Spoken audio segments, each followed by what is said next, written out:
రాష్ట్ర ఎన్నికల ప్రధాన అధికారి వికాస్ రాజ్ను కలిశారు మెదక్ పార్లమెంటు బీజేపీ ఎంపీ అభ్యర్థి రఘునందన్ రావు.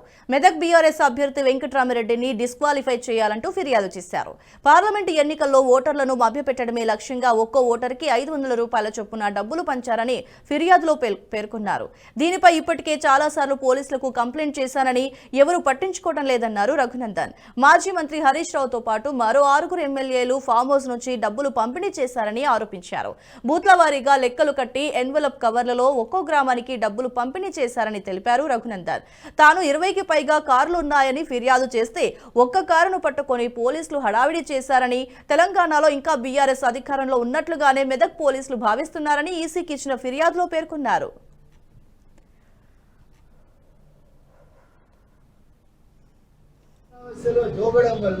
ప్రతి బూత్కి టీఆర్ఎస్ ఎంపీ అభ్యర్థి వెంకటరామిరెడ్డి డబ్బులు తీసుకుపోయి ప్రతి బూత్లో పంచినారు.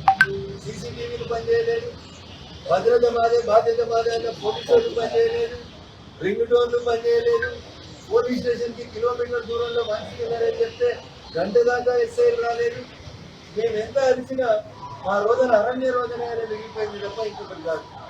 ఇది కూడా ఎందుకు జరిగింది, ఎఫ్ఐఆర్ ఈ కేసు కూడా ఎందుకు నమోదైంది అంటే తప్పనిసరి పరిస్థితులలో మేము వెళ్ళి ఫామ్ హౌస్ మీద దాడికి బయలుదేరినామని చెప్తే అప్పుడు ఎస్ఐ వచ్చి ఆ దారిలో ఉన్నటువంటి ఒక కారు నాపింది. అప్పటికే అక్కడ నుంచి 15 కార్లు వెళ్ళిపోయాయి. ఆ 15 కార్లు ఉన్నటువంటి ఫామ్ హౌస్ లో సీసీటీవీలు ఉన్నాయి.